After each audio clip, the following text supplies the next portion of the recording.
So good day everyone. Nataron diri sa Mumbai di Malalod Negros Oriental para i-interview nato ang atong hog racer. So te, pwede ma-introduce imong kagalingon. Okay, good morning dong. Ako dai si Michelle Mahinay, nga ako yung Mambaid. So, welcome sa imuhang interview karon diri sa amo ang mini backyard sa amo ang babuyan. Sige te, salamat te. And te, for the first question now diri te. Can you tell us about the types of livestock you manage and their specific needs? So, nami diri karong baboy nga na siya kaning sa durok o kaning sa large white. So, ang ilang yung kinahanglan ani nga para dili sila magsakit, ang ilaha is kanang water, then maintenance sa ilahang kinahanglan limpyo siya every day, then every morning, before nimo siya pakanon, imo gini siyang limpyuhan, no, kay para dili nila ma-aware ang bakterya no dili maato sa ilang lawas, dili sila malayo sila sa sakit. So hygiene mo yung pinaka-importante Yes, yun ani mga hygiene. buhay. So te, what are the daily routines involved in taking care of your animals? So my daily routines is every day ako ni siyang ginaligo ang baboy, then ang kaning bigal i-alternate na ko sila kani sila din nga side mo ni siya ako niguon, then kaka next after day kato na pud nga pikas, then ang fattening is ang siya morning and afternoon nako siya liguon. So how do you handle health issues and veterinary care for your livestock? So sa among livestock na kani among baboy is kung dili na ako makaya nga, for example na sila sakit, so mo request yung kong technician sa Uno Feeds nga maoy mo inject sa ilaha, especially aning bigal sa antibiotics kay kanang sila jud mo inject. Pero kung kaning mga vaccine is kanang pag-iron, ako ray mo inject sa pagsukat pag anak 3 days, then after 14 days ako ra po mo inject og iron, then ang vitamins ako ra po mo inject sa ilahang mga vaccine, then ang pagpurga ako ra pud ang mo inject sa vaccine. So ikaw ra gid ga-handle tanan te, no? Yes, mas maayo nga hands-on nga ako mo on sa ilaha kay sa magkuan pa kog tawo. Kung makaya na nako, ako lang mo atiman sa ilaha nga mo injection. Mm. So te, what are the main challenges you face in livestock farming? So naka-encounter mi kaning sakit nga kaning hilantan siya ag baboy nga after 3 days manganak, no. So struggle mi adto, so naabot siya nga time nga namatyan bigal ni bigal dire kay nanganak siya, then wala na ako sa injekan o katong antibiotic nga para sa bigal nga mga anak, then katong gabuhi pud ko diri og patining, no, na pinaliston siya nako ang mga vaccine, so nakakuan ko mi og katong pneumonia. Then sa to say nga katong 12 ka buok nakuan ko to siya og tulo nga namatay siya. Then karon katong panahon sa ASF, no? So careful ko ato nga time kung naay mo anhi nga komprador, dili ko diri magpasulod sa among tangkad. Then kung naajud ko kuana kanang time na jud nga budispose ko sa among baboy, ang komprador is ginapailis nako og slippers nga kaning para jud diri sa tangkad. Ilang slippers nga ilang gikan dito sa ila, pabili nako dito kay para likay ko sa bakterya nga ilahang madala. So kung magbuhi gid kay ginanit te, kailangan amping gid ka sa ilang mga kuan gid te, no? Oo, kinahanglan mag-amping ka, dili ka pasagad og sulod og tawo sa imong tangkalan, nga especially nga kaning naapod sila babuyan sa ilaha, kay basin didto sa ilaha na atoy sakit unya madala diri, then So magtakod, no? magtakod siya. Then kana kong butakal, before ko mo paanhi diri, ako sa yung susihon sa ilaha kung wala bay sakit ngadto kay basin makadala po sila diri. Mm, okay te. So how do you manage the raising of the livestock without destroying the environment? So ang management ano importante gyud, kinahanglan imo siyang liguon kay para kay init man siyang atong panahon, liguon nimo every morning and afternoon, ang especially sa fatteners. Then ang amo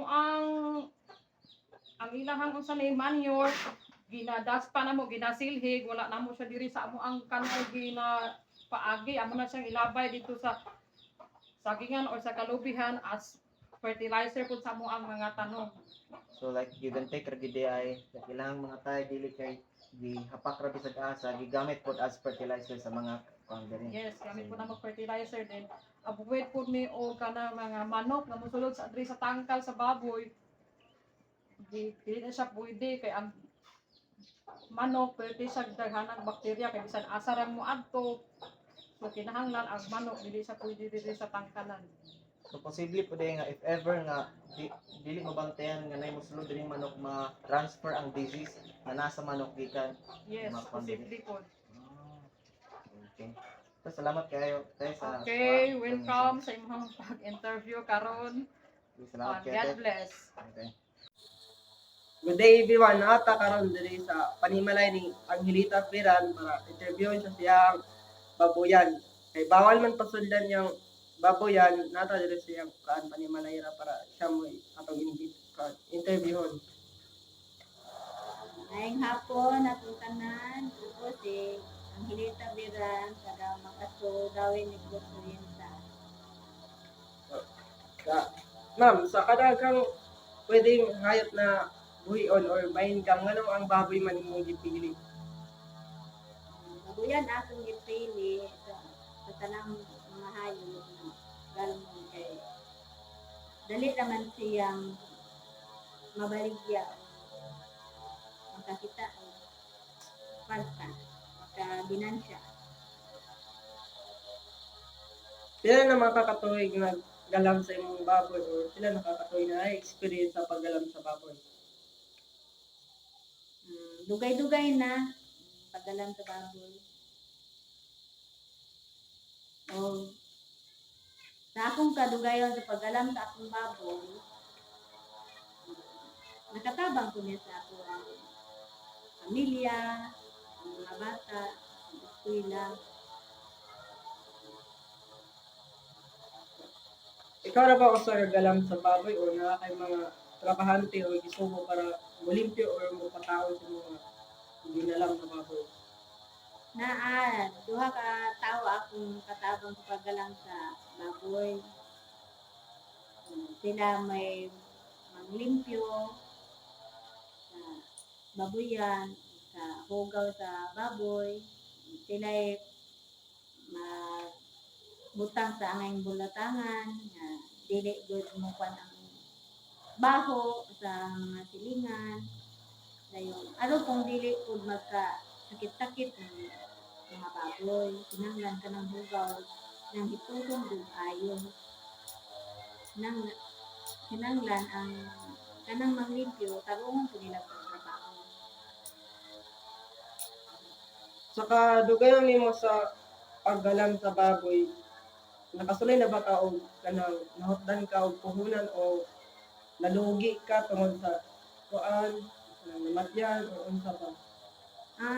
Sa kadugayon, naabi po ko nga dili noon nalugi na himutang ra sa barato to naaragyaton ng maka-income ragyapon so ginagmay kay dili man sa tanang mga baboy nako nga gigalang ang mga himutang nga nalugi kay example nimong nga ay sakit dili man sa akto dayon nga tanang mga baboy na sakit so mabaligya gunin mo ug ginarato at least naaragya ang kay ang wa gud mo nalugi so